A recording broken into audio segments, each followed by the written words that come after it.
Hello दोस्तों, स्वागत है आपका आपके अपने चैनल सिंपलेस्ट मैथ्स में। आज हम देखेंगे क्लास 9th की मैथ्स की एक्सरसाइज 3.4 के सभी क्वेश्चंस। चलिए देखते हैं क्वेश्चन नंबर 1 क्या कहता है। क्वेश्चन नंबर 1 कहता है रिप्रेजेंट द रैशनल नंबर्स। ये 3 रैशनल नंबर दिए गए हैं on a single number line. तो रिप्रेजेंट करने हैं हमने नंबर लाइन के ऊपर ये रैशनल नंबर वो सभी नंबर होते हैं जिनको p/q की फॉर्म में लिख सकते हैं हम।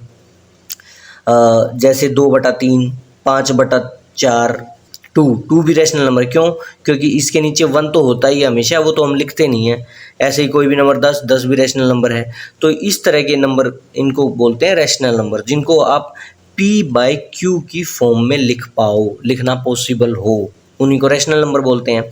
ठीक है, अब देखो इन्होंने 2-3 फ्रैक्शन दिए। देखो पहले फ्रैक्शन समझ लो। फ्रैक्शन 3 तरह के होते हैं। एक तो होता है प्रॉपर फ्रैक्शन का एग्जांपल कौन है? 2/3। क्यों इसको मैं प्रॉपर फ्रैक्शन क्यों बोल रहा हूँ?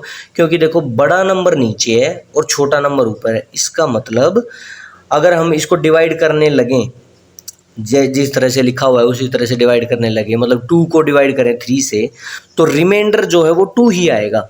इसका मतलब ये और छोटा नहीं हो सकता, इसीलिए ये प्रॉपर फ्रैक्शन है। फिर इसका मतलब दूसरा होता है इम्प्रॉपर फ्रैक्शन। कैसा होता है? उसमें बड़ा नंबर ऊपर होता है और छोटा नंबर नीचे होता है। ये इम्प्रॉपर है, क्योंकि अगर हम इसको एक्चुअल में डिवाइड करने लग जाएं तो रिमाइंडर 3 नहीं आएगा, रिमाइंडर 1 आएगा। क्योंकि 2 1 2 तो हो जाएगा और फिर रिमाइंडर बचेगा 1। तो इसका मतलब इम्प्रॉपर फ्रैक्शन है। फिर एक होता है मिक्स्ड फ्रैक्शन प्रॉपर फ्रैक्शन ही होता है वैसे तो, बस वो थोड़ा सा बड़े रूप में लिखा जाता है। तो उसको भी आप प्रॉपर फ्रैक्शन बोल सकते हो, लेकिन फिर भी नाम दिया गया है तो पता होना चाहिए आपको। तो जैसे इसी का एग्जांपल ले लो, 3/2 है ना, तो 3/2 को पता है हम कैसे लिखेंगे? 1 and 1/2। ये 3/2 इस तरह से लिखा जाएगा एक्चुअल में। देखो अब वापस अगर इसको चेंज करना चाहें तो ऐसे करेंगे, 2 1 2, 2 से 1 को मल्टीप्लाई किया प्लस 1, ये रिमाइंडर प्लस कर दिया, तो रिजल्ट क्या आएगा?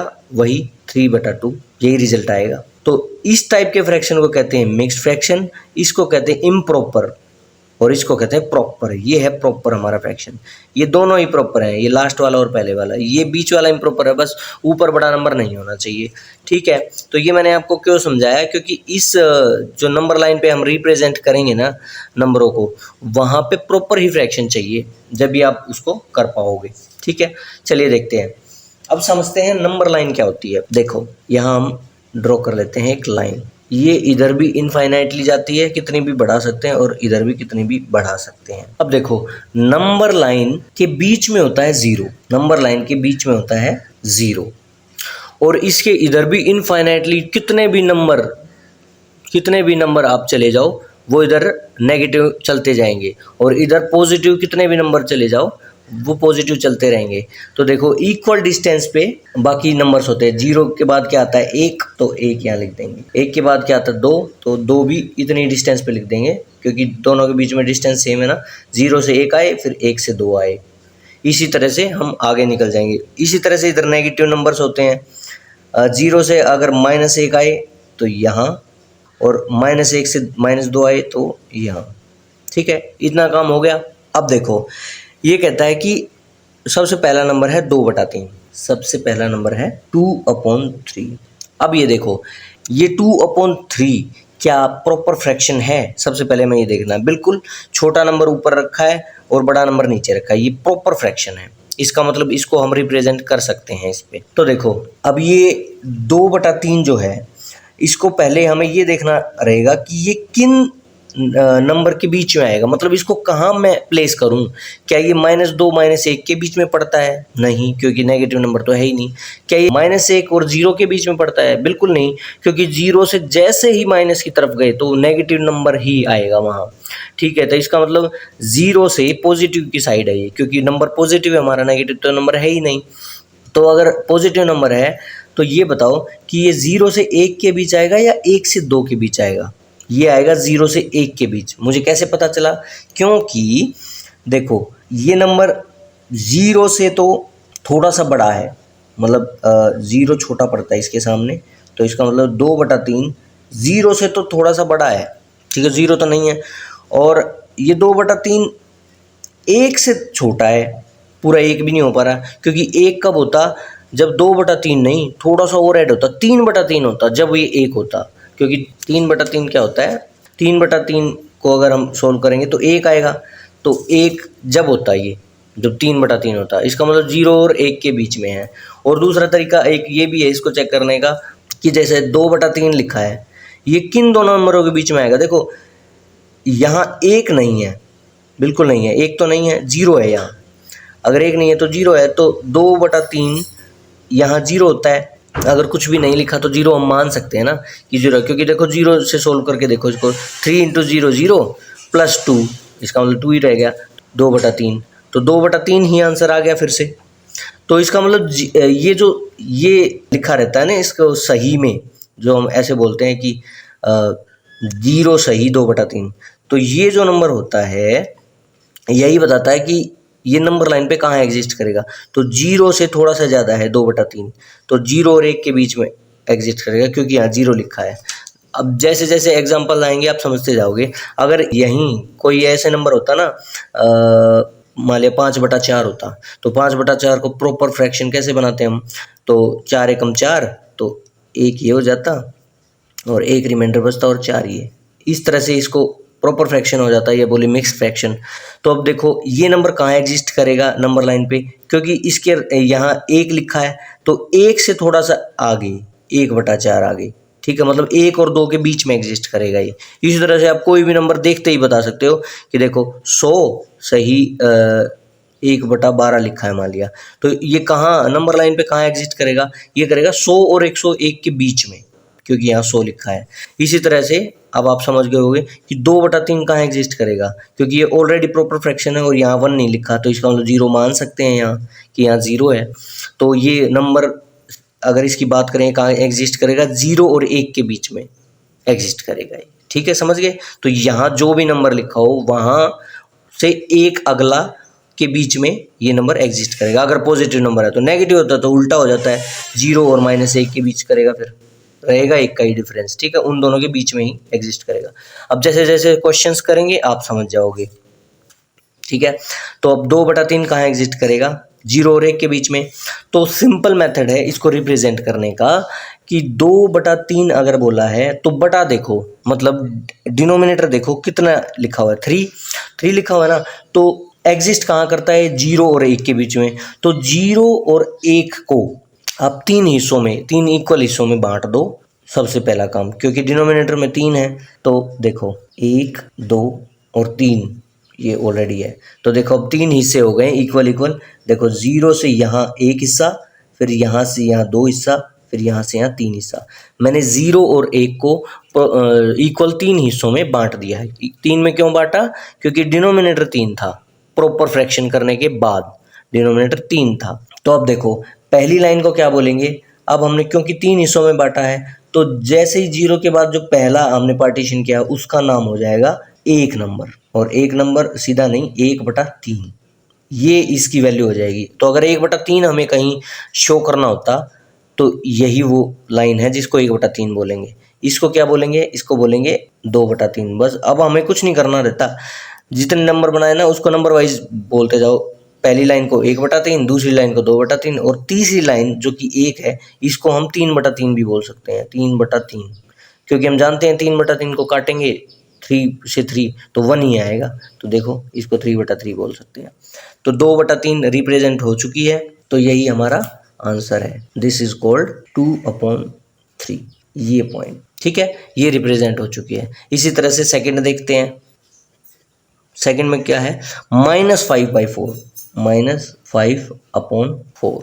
देखो इस बार ये नेगेटिव नंबर है, सबसे पहली बात, इसका मतलब 0 से तो इधर ही ये कहीं ना कहीं रिप्रेजेंट किया जाएगा। अभी हमें ये नहीं पता कहाँ रिप्रेजेंट किया जाएगा, वो कब पता चलेगा, जब हम इसका प्रॉपर फ्रैक्शन बनाने के, सबसे पहले इसका प्रॉपर फ्रैक्शन बनाते हैं। प्रॉपर फ्रैक्शन क्या होगा इसका, तो इसको डिवाइड कर देंगे 5 को 4 से, तो आएगा, माइनस तो बाहर ही रखा रहेगा क्योंकि माइनस तो है ही साइन, और फिर ब्रैकेट में लिख लो एक बार, 4 1 जा 4, तो 1 यहाँ, और रिमाइंडर बचा 1/4, तो देखो अगर इसको वापस सोल्व करेंगे तो 5/4 ही आएगा, 4 1 4 प्लस 1 5, तो 5/4 आंसर आएगा। नेगेटिव साइन को इससे बाहर रखो क्योंकि इसके अंदर लाओगे तो कंफ्यूज हो जाओगे कि किसके साथ लगा क्या है। ये इस पूरे नंबर के साथ ही नेगेटिव नंबर लगा रहता है, ठीक है। तो अब इसको देख के ये बताएंगे कि ये कहाँ एग्जिस्ट कर रहा है। देखो जैसा कि मैंने बताया कि यहाँ 1 लिखा है ना, ये वाला नंबर 1 है, तो इसका मतलब पक्की बात है ये 1 और किसके बीच आएगा, इससे नेक्स्ट नंबर कौन सा है, 1 और 2 है ना नंबर, क्योंकि नेगेटिव नंबर है तो यहाँ लाई करेगा। ये 1 से थोड़ा बढ़ के है, ये है ना, 1 से थोड़ा सा एक्स्ट्रा है, एक्स्ट्रा पॉजिटिव में नहीं है क्योंकि नंबर ही नेगेटिव है, तो इस तरह से इधर चलेगा। तो 1 और 2 के बीच में रहेगा क्योंकि यहाँ 1 लिखा है, तो 1 और 2 के बीच में ये एग्जिस्ट करेगा। तो अब हमें ये तो पता चल गया इन दोनों के बीच आएगा। तो हम लिख सकते हैं कि जो ये नंबर है 5/4, या इसको इस तरह से भी लिख सकते हैं। तो अभी फिलहाल हम ये लिख देते हैं कि ये नंबर -1 से तो छोटा है, छोटा है भाई, छोटा है जब भी तो इधर बड़े की साइड चलेगा। नेगेटिव में जितना बड़ा नंबर होता जाएगा वो छोटा होता जाएगा उतना ही। तो -1 बड़ा है किसके सामने, -5/4 के सामने।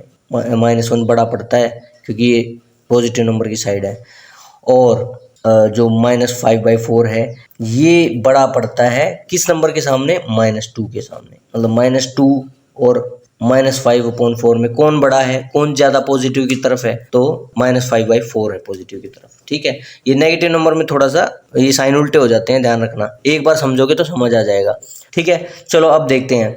अब ये कहता है कि 1/4 लिखा है यहाँ, डिनोमिनेटर में कितना है 4, तो इसका मतलब हमें ये पहले ही पता चल चुका है कि इन दोनों के बीच में है ये। तो इस पॉइंट से लेके इस पॉइंट तक कितने टुकड़े कर दूं, बराबर 4। तो 4 टुकड़े कर देता हूँ इक्वल। तो ए के बीच में खींचा, एक इधर और एक इधर। अब देखो इक्वल 4 टुकड़े हो गए, 1 टुकड़ा, 2 टुकड़ा, 3 टुकड़ा और 4 टुकड़ा, ठीक है। तो अब समझ गए होगे आप। इस पॉइंट को क्या नाम दूं मैं, ये जो जस्ट पहले आया है, तो ये देखो -1 से तो आगे ही आया है, तो -1 इस पॉइंट को रिप्रेजेंट कर पाएंगे हम -1, और पहला टुकड़ा है ना तो 1/4। ये दूसरा टुकड़ा है तो इसको कर पाएंगे -1 2/4, थोड़ा छोटा लिख रहा हूँ मैं, और इसको लिखेंगे -1 3/4, इस तरह से रिप्रेजेंट कर पाएंगे। और इसको लिखेंगे -1 4/4, तो वो 4/4 कट के 1 हो जाएगा, तो 1 और 1 ऐड हो जाएगा तो -2 ही हो जाएगा। समझ गए ना आप, जैसा कि इस नंबर में भी हमने 3/3 देखा था। तो ये देखो अब हमारा कौन सा नंबर रिप्रेजेंट करना था हमें, यही 1 एंड 1/4, या हिंदी में बोलें तो 1 सही 1/4। तो ये नंबर हो गया, वो ये पॉइंट हो गया, दिस इज द पॉइंट। तो इसी पॉइंट को हम क्या बोल सकते हैं, -1 1/4, या फिर और लिख देता हूँ, और -5/4। इसी को तो सोल्व करके ये लाए थे हम, तो यही वो पॉइंट है। चलो अब देखते हैं लास्ट है 1 सही 1/2, या कहें 1.5। ये ऑलरेडी देखो प्रॉपर फ्रैक्शन है, क्योंकि जो ये वाले नंबर है इसमें ऊपर छोटा नंबर लिखा हुआ है और नीचे बड़ा, इसका मतलब प्रॉपर फ्रैक्शन है, मतलब रिमाइंडर ही ऑलरेडी लिखा हुआ है इसमें। और ये नंबर कहाँ लाई करेगा नंबर लाइन पे, तो इस नंबर को देखो, ये जो लेफ्ट साइड में रखा रहता है 1 रखा है, तो इसका मतलब 1 और 2 के बीच में लाई करेगा, पॉजिटिव, क्योंकि नंबर पॉजिटिव है। तो 1 ये है और 2 ये है, इन दोनों के बीच में ये नंबर कहीं लाई करेगा। ये वैसे तो 1.5 लिखा है, सबको पता है कि 1.5 कहाँ आता है, 1 और 2 के बीच में होता है 1.5, तो ये 1.5 ही तो लिखा है।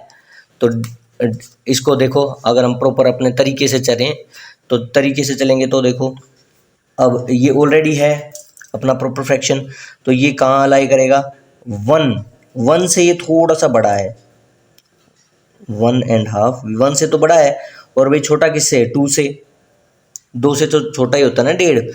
तो अब देखो, क्योंकि नीचे 2 लिखा हुआ है, तो मैं 1 और 2 के बीच की जो दूरी है उसको 2 बराबर हिस्सों में बांट दूंगा। तो 2 बराबर हिस्सों में बांटने के लिए बीच में बस एक लाइन बना दूंगा, ये लो, यही हमारी रिप्रेजेंटेशन है। तो इस नंबर को क्या बोलेंगे, हम बोलेंगे 1 सही 1/2, क्योंकि यहाँ से पहला टुकड़ा चला तो 1 सही 1/2, और यहाँ से दूसरे टुकड़े पे आएंगे तो बोलेंगे उसके 1 सही 2/2, मतलब कट के वो 2 ही हो जाएगा। ठीक है, तो यही हमारा 1 सही 1/2 आंसर है।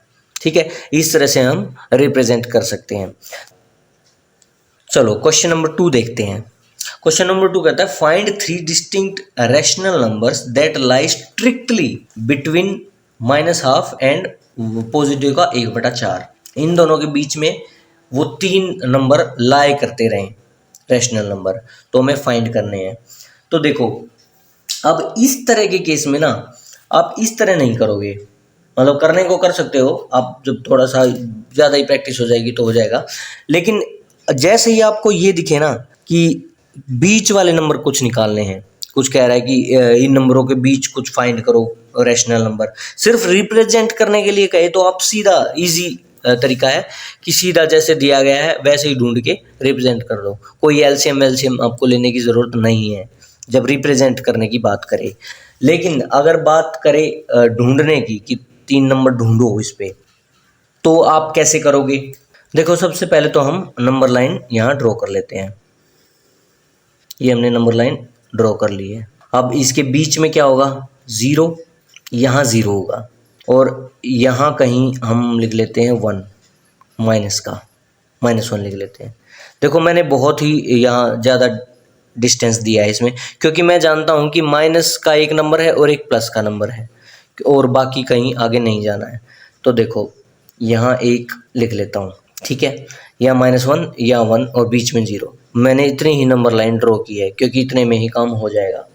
अब मुझे ये देखना है कि ये नंबर कहाँ लाई करते हैं। सबसे पहले तो ये देखो, -12 कहाँ लाई करेगा? सीधा लिखा हुआ है -12, तो -12 हम जानते हैं भाई, 0 से आधी डिस्टेंस चलेंगे 1 और 0 के बीच में तो हाफ हो जाता है। माइनस का नंबर है तो लेफ्ट साइड चलेगा 0 से, तो यहाँ कहीं हाफ एग्जिस्ट करेगा। ठीक है, और 1/4 कहाँ एग्जिस्ट करेगा? पॉजिटिव में, मतलब यहाँ से यहाँ के अगर मैं 4 टुकड़े कर दूँ तो सिर्फ एक टुकड़े की बात कर रहा है, सिर्फ एक टुकड़े की। मतलब अगर मैं यहाँ से यहाँ 4 टुकड़े कर दूँ तो हाफ यहाँ हो जाएगा, तो हाफ का भी हाफ है यहाँ, लगभग यहाँ।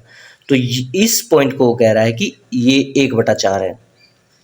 लेकिन मैं आगे क्वेश्चन में देखता हूँ कि मेरे को 3 नंबर फाइंड करने हैं इन दोनों के बीच में, तो मैं किस तरह से फाइंड करूँगा? ये देखो, हमारे पास गिवन क्या है?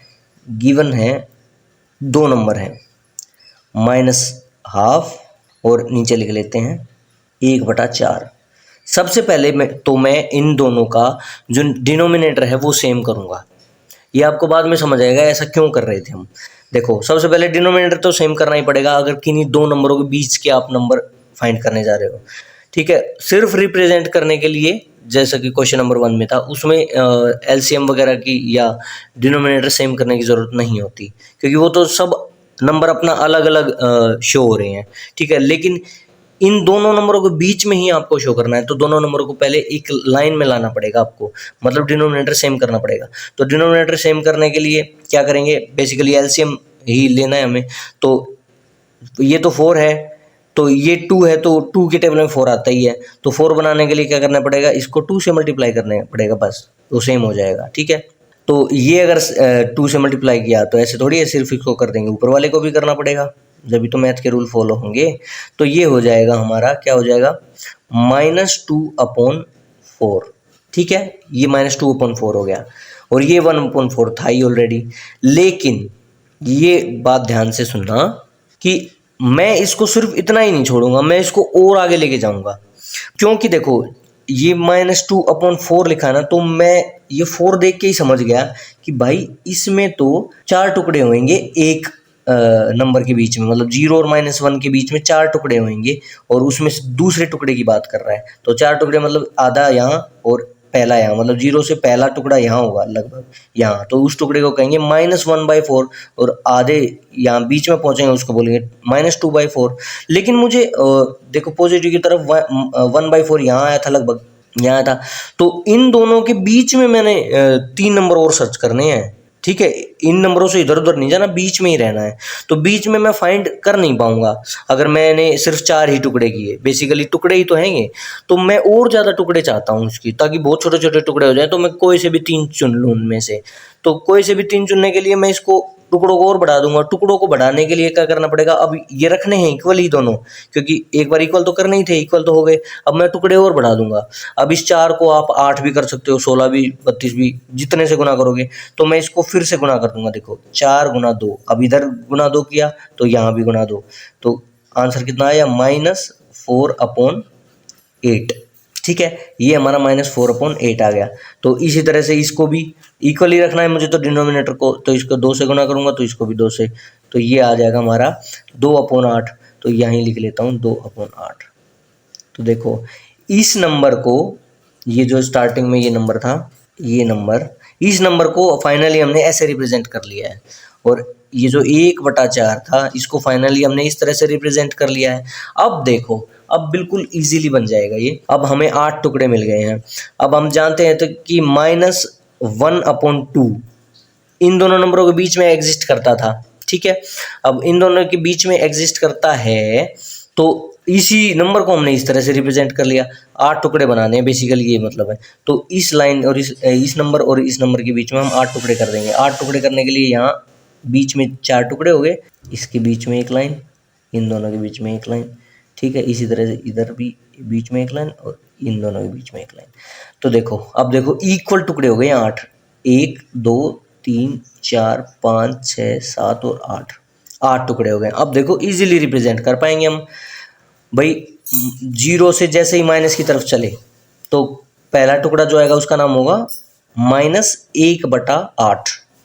तो इसको हम बोल सकते हैं -1/8। इसी तरह से इसको -2/8, -3/8, -4/8, -4/8। ये -3/8 था। ठीक है, ये देखो -4/8 यही नंबर है ना। इसी को -4/8 जो है उसको -½ ही तो बोलेंगे, क्योंकि इसी को तो रिप्रेजेंट करके ये बनाया था हमने। तो -½ तो ये हो गया। अब देखो दूसरा नंबर क्या दिया था इन्होंने, 1/4। 1/4 कहाँ होता है, 0 और 1 के बीच में। 0 और 1 के बीच में होता है ना, क्योंकि देखो 1/4 को ऐसे ही तो लिखते हैं। यही तो तरीका मैंने पिछले क्वेश्चन में समझाया है कि 1/4 लिखा है तो इसका मतलब यहाँ कुछ नहीं लिखा, तो मतलब 0 मान सकते हैं, 0। तो इसका मतलब 0 और उससे अगला नंबर क्या होता है, 1। 0 और 1 के बीच में लाई करेगा कौन, 1/4। तो 0 और 1 के बीच में लाई करेगा 1/4। और 1/4 को रिप्रेजेंट क्या कर चुके हैं हम, मतलब इसको चेंज करके क्या लिख चुके हैं, 2/8, मतलब 8 टुकड़े। तो इन दोनों के बीच भी 8 टुकड़े। तो देखो 8 टुकड़े करने हैं ना, तो सबसे पहले बीच में एक लाइन, फिर अब ये 2 लाइन बनी, इनके बीच में एक लाइन, अब ये 2 लाइन बनी, इनके बीच में एक लाइन, इनके बीच में एक लाइन, अब ये 2 लाइन बनी, इनके बीच में एक लाइन, ये 2 बनी, इनके बीच में एक लाइन, और ये 2 इनके बीच में। नीचे अगर इवन नंबर हो ना, तो इस तरह से आप रिप्रेजेंट कर सकते हो, बीच बीच में लाइन बनाते जाओ, बस अपने आप इक्वल बन जाएंगे। देखो अब 8 टुकड़े बन गए इक्वल इक्वल, 1 2 3 4 5 6 7 और 8 टुकड़े बन चुके हैं।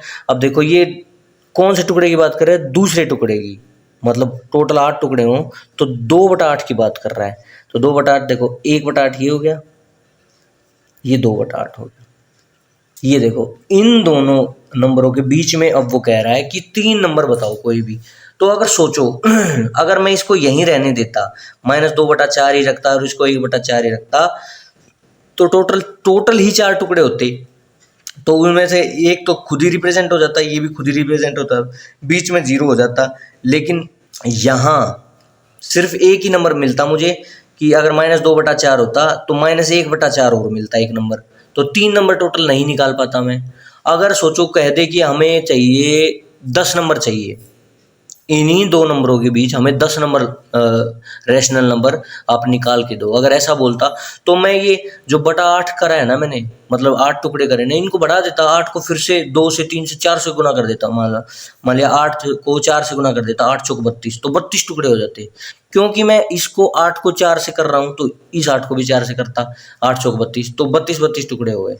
फिर मैं कितने भी टुकड़े निकाल सकता था, फिर तो मैं 10 से भी ज़्यादा निकाल सकता था। ठीक है, तो बात टुकड़ों पे होती है कि आप कितना रिप्रेजेंट करना चाहते हो, उतने ही ज़्यादा टुकड़े करने रहते हैं। तो देखो अब ये 2 नंबर हो गए, तो अब हम इनमें से कोई भी आप 3 चुन सकते हो। कौन सा चुनोगे, देखो -3/8 हो गया एक, तो ये -3/8 एक, तो ये नंबर हो गया। और कौन, देखो जीरो भी तो इन दोनों के बीच में ही आता है, तो हम जीरो को भी रिप्रेजेंट कर सकते हैं। ये लो जी जीरो। और कोई भी नंबर लो, ये लो 1/8 भी है, 1/8। तो ये 3 नंबर हो गए। तो हम लिख देंगे इसको, therefore 3 distinct rational numbers between -12 and positive का 1/4 आर कौन कौन से हैं, -3/8, 0 और 1/8। ये हमारा इसका आंसर हो जाएगा। ठीक है, समझ गए होगे आई थिंक। चलिए नेक्स्ट क्वेश्चन देखते हैं। क्वेश्चन नंबर 3 बहुत ही ईजी है, जो कि आप 3.2 में भी एक्सरसाइज में कर चुके हो। तो ये कुछ नहीं, सिर्फ रिमाइंड करवा रहे हैं आपको बीच बीच में कि भाई पिछले वाला ना भूल जाना। बस इस क्वेश्चन का कोई मतलब मुझे लगता नहीं इसमें। कहता है सिंप्लीफाई द एक्सप्रेशन, सिर्फ सिंप्लीफाई करना है और कुछ नहीं करना। लास्ट 3.2 में सिंप्लीफाई तो करने थे सारे। तो देखो क्या लिखता है, कहता है -1/4 प्लस 5/12, इसको सोल्व करो। तो सोल्व करने का सीधा अपना यूनिवर्सल मेथड क्या था, यूनिवर्सल मेथड था कि टेकिंग एलसीएम ऑफ डिनोमिनेटर्स, जो डिनोमिनेटर्स हैं उनका एलसीएम ले लो। तो ये देखो 12 इनका एलसीएम आ गया। एलसीएम मैंने कैसे निकाला भाई, जो डिनोमिनेटर है ना उनमें से जो छोटे वाला टेबल है या छोटे वाला जो नंबर है उसका आप टेबल बोलना शुरू कर दो और बड़े वाले नंबर को देखते रहो। जैसे ही बड़े वाले नंबर के टेबल में कोई भी नंबर आए तो वही उसका एलसीएम होगा। तो हम लेंगे 4 1 जा 4, 4 2 जा 8, 4 3 जा 12। अरे वाह, 4 3 जा 12, 3 पे ही आ गया। तो इसका मतलब 12 ही इसका एलसीएम निकला था। ठीक है, अब देखो इसको कैसे करेंगे, -1 लिखा है ऊपर तो वो एज इट इज, और ब्रैकेट में क्या आएगा, 4 के टेबल में 12 कितने पे आया, 3 पे, 3 लिख लिया, +5 एज इट इज, और मल्टीप्लाई में क्या लिखेंगे, 12 के टेबल में 12 आता है 1 पे, तो 1 लिख देंगे। तो ये हमारा हो जाएगा -3 + 5/12। तो ये हो जाएगा अपना पॉजिटिव का 2/12, क्योंकि -3 कम हो गया। और ये फाइनली आ गया हमारा, ये भी कट जाएगा 1 और 6, तो ये आ गया 1 और 6। ये this is our final answer. 1/6 इसका जब हमने सिंप्लीफाई किया तो ये आंसर आया है। नेक्स्ट क्वेश्चन देखते हैं, क्वेश्चन नंबर 4। क्वेश्चन नंबर 4 क्या कहता है, देखो अ टेलर है, कोई दर्जी भाई साहब है, हैज़ इतना, देखो कितनी मुश्किल सी टर्म दे दी ना, ऐसा लग रहा है ना मुश्किल सी है, लेकिन मुश्किल कुछ नहीं है, बस जो बेसिक मेथड है ना आपको उसको समझना है। A tailor has this metre of fine silk, 15 metre, और पूरा 16 मीटर नहीं है, उसमें से 3/4 हिस्से हैं, मतलब 15.5 से भी ज़्यादा है। इसको इस तरह से आप देख सकते हो। ठीक है, उसके पास सिल्क का कोई कपड़ा है, ठीक है, इतना metre. If making 1 kurta requires 2 सही 1/4, मतलब 2 एंड 1/4 मीटर ऑफ सिल्क। कहता है कि इतने मीटर कपड़ा पड़ा है उसके पास और एक कुर्ता बनाने के लिए इतना मीटर कपड़ा लगता है। Exactly how many kurtas can he make. तो देखो एक सिंपल सी बात है, अगर मैं अभी आपको ये समझ नहीं आ रहा होगा कि यार पता नहीं कैसे निकालेंगे, ये तो बड़ा टफ सा दिख रहा है। अरे टफ वफ कुछ नहीं होता भाई, समझने की बात है। अगर समझ गए तो बिल्कुल ईजी है, और नहीं समझे तो टफ ही टफ है भाई। 2 + 2 कितना होगा, अरे पता नहीं, पता किस लिए नहीं, क्योंकि समझा नहीं। अगर समझ जाओगे तो 2 + 2 तो बड़ा ईजी होता है ना। तो बस वही बात है, बहुत ईजी है, जैसे ही मैं बताऊंगा तो आप समझ जाओगे। देखो आपके पास सपोज करो आपके पास 10 रोटी हैं, ठीक है, 10 रोटी हैं। अब मैं कहता हूँ कि एक इंसान 2 रोटी खाता है। भाई 10 रोटी आपके पास टोटल हैं, रोटी 10 रोटी टोटल हैं, और एक इंसान 2 रोटी में उसका पेट भर जाता है। तो बताओ कितने इंसान इसको 10 रोटी अगर रख दूं तो कितने इंसान का पेट भर जाएगा। तो आप सीधा कह देगा अरे सर ये तो बड़ा इजी है, ये तो अपना 5 इंसान का पेट भर जाएगा। तो पता है आपने क्या किया, आपने अनजाने में 10 को डिवाइड कर दिया 2 से, तो आया 5। यही तो किया है आपने, आपको पता नहीं लेकिन मैंने इजी सा दे दिया तो आपने तुरंत ही बता दिया कि अरे हाँ ये तो 5 तो आता ऐसे है। तो इसका ये फॉर्मूला है एक्चुअली। फॉर्मूला क्या है कि भाई जो टोटल रोटी है ना, टोटल रोटी वो ऊपर रख दो और एक इंसान कितना खाता है, एक इंसान का पेट कितने में भरता है वो नीचे रख दो। बस जो आएगा आंसर वही टोटल नंबर ऑफ इंसान आएगा, नंबर ऑफ इंसान कि भाई कितने इंसान का पेट भर जाएगा। ठीक है, तो बस वही जो फॉर्मूला है आपको इसमें अपनाना है। देखो गिवन देख लेते हैं हम, गिवन क्या क्या है। गिवन है टोटल सिल्क कितना दिया गया है 15 सही 3/4। और कितना दिया गया है वन कुर्ता रिक्वायर्स, एक कुर्ते को कितना सिल्क रिक्वायर है 2 सही 1/4। तो हमें देखो टोटल पता चल गया और एक कुर्ते को कितना रिक्वायर है उसको नीचे रख देंगे तो टोटल नंबर क्या आ जाएगा कुर्ता, टोटल कुर्ता कितना बनेगा। ठीक है, जैसे कि इस केस में किया है टोटल रोटी रखी और नीचे एक इंसान रखा, तो जो नीचे रखा है ना वही टोटल आ जाएगा कि टोटल इंसान कितने खा पाएंगे। तो देखो अब हम लिख देंगे, तो वी नो हम जानते हैं क्या कि टोटल नंबर ऑफ, या टोटल नंबर नहीं, टोटल जो सिल्क है, सिल्क लिख लो, चलो नंबर ऑफ सिल्क लिख लेते हैं। Silk upon silk require for one kurta, एक कुर्ते के लिए कितना रिक्वायर, तो बराबर आएगा वो नंबर ऑफ कुर्ताज, कितने कुर्ते बनेंगे वो आ जाएगा। तो बस इसको रख दो, पहले इसको सिंप्लीफाई कर लेते हैं उसके बाद हम रखते हैं। ठीक है, तो सिंप्लीफाई करेंगे तो ये कितना होगा 15 3/4 है। तो इसको हम क्या लिख सकते हैं 15 चौके 60 और 3 63, तो 63/4, 63/4 ये हो गया। और इसी तरह से 2 सही 1/4 को क्या लिखेंगे, यहीं कर लेता हूँ, 2 सही 1/4 को हम लिख सकते हैं 4 दूनी 8 जमा 1 9, 9/4, 9/4। Putting these values in formula, जो फॉर्मूला हमने ऊपर लिखा है उसी में रख देंगे। तो क्या आएगा 63/4 तो ऊपर है total number of silk upon silk require for one kurta, ये है 9/4, 9/4। इसको सोल्व करना है। देखो कैसे मंजिल पे मंजिल बन गई ना, फर्स्ट फ्लोर पे ये रखा कितने पे, ये तो ग्राउंड फ्लोर हो गया, फर्स्ट फ्लोर पे रखा, ग्राउंड पे ये, -1 पे ये और -4 पे ये, ऐसा लग रहा है ना बिल्डिंग जैसा बन गया। ये टफ सा लग रहा होगा आपको, लेकिन ये है कुछ भी नहीं। पता है क्या लिखा हुआ है, ये दरअसल ये लिखा हुआ है 63 अपॉन कितना है 4, 4 डिवाइड में 9/4, ये यही तो लिखा हुआ है 63/4 डिवाइड में 9/4। तो इसको मल्टीप्लाई में करने के लिए क्या करते थे हम, सिर्फ इसको पलट देते थे, इधर वाले नंबर को पलट देते थे और पलटने के बाद ये मल्टीप्लाई हो जाएगा। कैसे हो जाएगा 63/4 गुणा 4/9, इस तरह से हो जाएगा ये। तो इसको ऐसे ही कर देंगे हम, इसको हम लिख सकते हैं, क्या लिख सकते हैं 63/4 मल्टीप्लाई 4/9, इस तरह से लिख देंगे। अब देखो जो कटता हो उसको काट दो, नीचे नीचे इसको काट सकते हैं हम, 4 एकम 4, 4 एकम 4 और 9 भी 63 को काट देगा, 9 1 9 और 9 7 63। तो ऊपर क्या बच गया 7 1 7 और नीचे क्या बचा 1 1 1 1, 7/1, मतलब हम कह सकते हैं टोटल 7 कुर्ता बनेगा। तो therefore total 7 kurtas can be made using कितना सिल्क 15 सही 3/4 सिल्क, इतना सिल्क हम यूज करके टोटल 7 कुर्ता बना सकते हैं।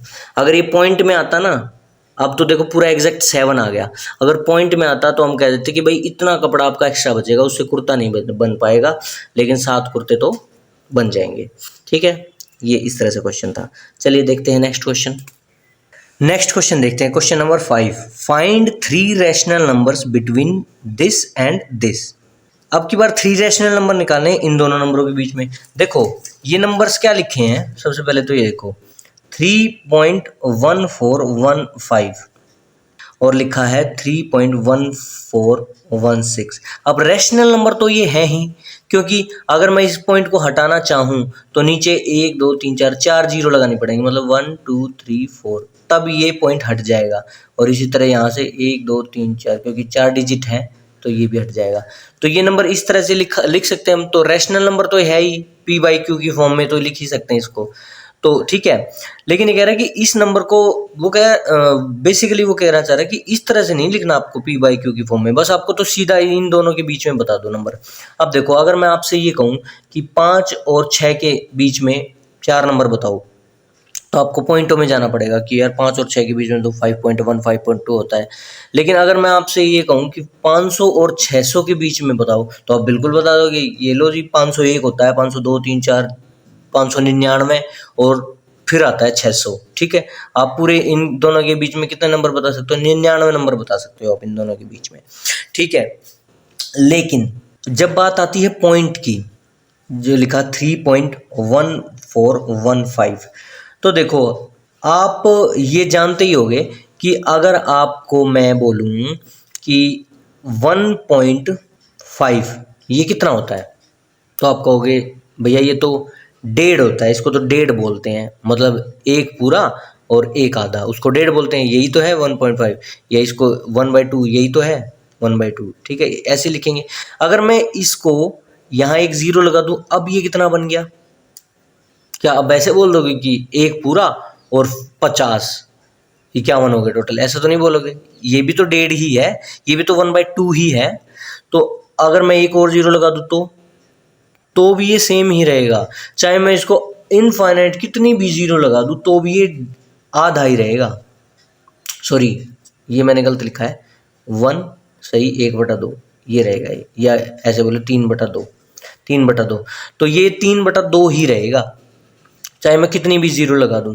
तो इसका ये मतलब है कि अगर मैं पॉइंट जहां लगाया, पॉइंट के राइट साइड में, बिल्कुल एक्सट्रीम राइट में जीरो अगर लगाना शुरू करूं, तो वो नंबर वैल्यू चेंज नहीं होती। जैसे कि अगर हम पॉइंट से इधर लेफ्ट में कितने भी जीरो लगा दे, देखो ये क्या लिखा है, 3 लिखा है, अब क्या बन गया, ये 3 ही है, अब 3 3 3 3 कितने भी जीरो मैं लेफ्ट साइड में लगा सकता हूं, ये 3 ही है, क्योंकि मैं पॉइंट से लेफ्ट साइड लगा रहा हूँ। तो पॉइंट से बिल्कुल एक्सट्रीम लेफ्ट में भी आप कितनी भी जीरो लगा सकते हो, कोई फर्क नहीं पड़ता। और पॉइंट से इधर कोई टर्म है 5 1 6, तो पॉइंट से इधर भी कितनी जीरो लगा लो, कोई फर्क नहीं पड़ता। अगर मैं ये लिख दूँ तो भी ये सेम नंबर है, ये भी ये भी ये भी बिल्कुल सेम ही नंबर है। ठीक है, तो यही कॉन्सेप्ट आपको इसमें यूज करना है। देखो क्वेश्चन नंबर 5, क्वेश्चन नंबर 5 कहता है 3 rational number between this and this. तो नंबर लिख लेते हैं पहले 3.1415 एंड 3.1416। ठीक है, तो अब हम एक लाइन लिखेंगे, we can add any number of zeros, कितनी भी हम ज़ीरोज़ लिख सकते हैं। कहाँ लिख सकते हैं? वी कैन ऐड कर सकते कहाँ? टू द एक्सट्रीम, बिल्कुल लास्ट में, extreme right after a decimal. जो डेसिमल है उसके इधर जाएंगे एक्सट्रीम राइट में, तो वहाँ हम कितने भी जीरो ऐड कर सकते हैं।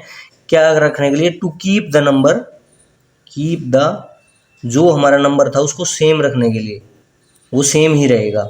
ठीक है, तो देखो, तो अब हम क्या लिख सकते हैं, we can write therefore the number हो जाएगा 3.1415 और एक जीरो लगा लेते हैं। मैं सिर्फ एक ही जीरो लगा रहा हूँ क्योंकि मुझे मात्र 3 नंबर चाहिए, यहाँ सिर्फ और सिर्फ 3 नंबर चाहिए मुझे, तो 3 नंबर आ जाएंगे इतने में। एंड 3.1416, एक जीरो लगे। देखो अब सिर्फ लास्ट की 2 डिजिट्स को देखो, तुम्हें दिख जाएगा कि 3 नंबर कहाँ से आएंगे। ये है तो है 50, क्योंकि बाकी नंबर तो सेम ही है ना, बाकी नंबर सेम भी होना चाहिए। देखो बाकी नंबर सेम है, 3.141, ठीक है, यहाँ भी 3.141, और उसके बाद चेंज हो रहा है 50 ये है और 60 ये है। तो अगर सिंपल सी बात है, अगर मैं आपसे कहूँ 50 और 60 के बीच में आप नंबर बताओ 3, तो क्या आप बता नहीं सकते कि हाँ हाँ जी 51 हो गया, 52, 53, 54, 55, 56, बहुत सारे नंबर है, मतलब बहुत सारे इन द सेंस कि 9 नंबर हैं पूरे 50 और 60 के बीच में। तो इनके बीच भी 9 नंबर आ जाएंगे, क्योंकि हमें 3 ही चाहिए इसलिए मैंने एक ही जीरो लगाई। अगर वो कहता 99 नंबर बताओ तो मैं एक जीरो लगा देता, 600 बना देता, इसको 500 बना देता। अगर ये कहता 10 करोड़ चाहिए तो मैं उसी हिसाब से जीरो भी लगा देता, ठीक है ना। तो हम कितने भी जीरो लगा सकते हैं। हर रैशनल नंबर के बीच में कितने नंबर हो सकते हैं, इनफाइनाइट नंबर हो सकते हैं, कितने भी नंबर हो सकते हैं, ठीक है। बस उस नंबर को बढ़ाते जाओ उतने ही नंबर मिलते जाएंगे। जैसे आप 3 और 4 के बीच में अगर बच्चे से पूछे, बिल्कुल छोटे से 3-4 साल के बच्चे से कि 3 और 4 के बीच में क्या आता, तो वो तो यही कहेगा ना कुछ नहीं आता। लेकिन अब आप समझ चुके हो कि 3 और 4 के बीच में भी इनफाइनाइट नंबर आ सकते हैं, बस रैशनल में उनको छोटा करते जाओ। भाई मैं ये कह दूं कि भाई आप के सामने अगर मैं 2 रोटी रख दूं, आप कहोगे मुझे 1 रोटी की भूख तो नहीं है, 1 से थोड़ी ज़्यादा है, लेकिन 2 भी नहीं खाऊंगा, मतलब 2 रोटी भी नहीं खाऊंगा, 1 से थोड़ी ज़्यादा खाऊंगा। तो आप कह सकते हो ना 1 से ज़्यादा चाहिए और 2 नहीं चाहिए, तो ये लो, ये 1 पूरी मत लो, ये लो, इसको फेंको, ये लो 1 रोटी ले लो और आधी रोटी 1.5 हो गई। आप कहोगे नहीं मैं 1 भी नहीं खाऊंगा और 1.5 भी नहीं खाऊंगा, टोटल मैं उन दोनों के बीच में खाऊंगा कुछ, तो ये लो और कम लो, 1 रोटी और 1 रोटी का टुकड़ा, ये लो 1.5 रोटी भी नहीं है और 1 रोटी भी नहीं है बीच में। अब आप कहोगे इसके भी बीच की मुझे को खानी है, तो और छोटा कर लो, फिर और छोटा कर लो, और छोटा कर लो, और छोटा, मतलब बहुत छोटा छोटा माइक्रोस्कोप लेके छोटी छोटी रोटी करने लग जाओ। तो कुल मिला के बहुत सारे बीच में होते हैं ना पार्ट, बस वही है, दिस इज फ्रैक्शन, ठीक है, बस यही है फ्रैक्शन, यही समझना है आपको, ठीक है। तो इसका आंसर क्या हो जाएगा, hence 3 rational numbers will be, अब 3 रैशनल नंबर लिख दो कोई भी में से उठा के, तो जो पहला है वो हो जाएगा 3.1415, 1 लिख लेते हैं। दूसरा हो गया हमारा 3.1415, 2, 3, 4 कुछ भी लिख लो, 5 लिख लो। थर्ड हो जाएगा 3.14159, ठीक है। उसके बाद आता है 3.14160, ठीक है। तो ये हमारे 3 नंबर हो जाएंगे इन दोनों के बीच के। चलिए नेक्स्ट एंड लास्ट क्वेश्चन देखते हैं, question number 6। Question number 6 exam में तो नहीं आएगा क्योंकि स्टार लगा हुआ है। चलिए देखते हैं, can you think of other ways to find a rational number. देखो ये कह रहा है कि कोई और भी तरीका है क्या हमारे पास इस तरह से रैशनल नंबर हम बीच से फाइंड करते हैं कि 2 रैशनल नंबर के बीच में कितनी रैशनल नंबर आते हैं, ये चीज़ फाइंड करने के लिए क्या हमारे पास और भी मेथड है। क्योंकि 2 मेथड तो इन्होंने ही बता दिए, 2 मेथड तो इन्होंने ही सजेस्ट कर दिए। एक मेथड तो यही है कि भाई किसी भी रैशनल नंबर को ऐसे डेसिमल में बना लो और फिर उसके बाद 0 0 कितने भी लगाते जाओ, और ये तरीका है रैशनल नंबर फाइंड करने का। एक तो तरीका ये है, और दूसरा तरीका उस क्वेश्चन में आया था पिछले में कि 2 नंबर थे, उसका एलसीएम हमने लिया था और कितने टुकड़े करने थे लाइन पे वो हमने देख लिया था। तो एक तरीका तो वो हो गया। तो तीसरा तरीका क्या है, तीसरा तरीका हम लिख सकते हैं, सबसे पहले इसका रिप्लाई लिखते हैं, yes there are more ways, और भी तरीके हैं भाई रैशनल नंबर फाइंड करने के। There are more ways to find, ये पूरी लाइन चिपका दो, find a rational number between any 2 rational numbers. कि हाँ और भी तरीके हैं भाई, जो तरीके आपने बताए उनके अलावा और भी तरीके हैं रैशनल नंबर के बीच में रैशनल नंबर फाइंड करने के। तो तरीके का नाम है एवरेज मेथड, दैट इज ले लो, दैट इज जो कि है एवरेज मेथड। एवरेज मेथड क्या कहता है, एवरेज मेथड कहता है कि 2 नंबर लो और उनका बीच का कर दो। देखो जैसे कि एक नंबर है ए कोई रैशनल नंबर प्लस बी दूसरा रैशनल नंबर है, अगर मैं अपॉन 2 कर दूं तो उनके बीच का एक और रैशनल नंबर निकल के आएगा, लेकिन वो नंबर बिल्कुल बीच में होगा उनके, बस यही इसकी खासियत है, ठीक है। तो जैसे कि ठीक है, तो जैसे कि अगर हम मुझे फाइंड करना हो कि 3 और 4 के बीच में, इसको यहाँ बना लो, 3 और 4 के बीच में मुझे एक नंबर चाहिए रैशनल नंबर। तो 3 और 4 के बीच में कैसे निकलेगा, 3 + 4 कर दो अपॉन 2 कर दो, तो एवरेज निकल जाएगी। एवरेज मतलब बिल्कुल बीच निकल जाएगा उनका। तो 4 और 3 7, 7/2 आ जाएगा, 7/2 ये एक रैशनल नंबर है। 7/2 को और क्या बोलते हैं 3.5। मतलब 3 और 4 के बीच में कौन आता है, बिल्कुल बीच में कौन आता है 3.5। तो ये बिल्कुल बीच में निकालने वाला मेथड है, एवरेज उसी को बोलते हैं। ठीक है, तो ये हमारा मेथड है a+b/2, एक रैशनल नंबर, दो रैशनल नंबर अपॉन 2। एग्जाम्पल यहाँ लिख सकते हैं, एग्जाम्पल टू फाइंड, यही वाला लिख दो, example to find a rational number between 3 and 4। 3 और 4 के बीच में रैशनल नंबर निकालने के लिए क्या करेंगे, add both numbers and divide by 2।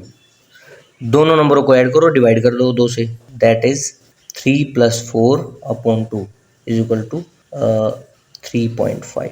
ये हमारा आंसर आ गया रैशनल। ठीक है, तो ये आपके क्वेश्चन होते हैं इस एक्सरसाइज के। ख़त्म, मिलते हैं अगली एक्सरसाइज में, तब तक के लिए टाटा।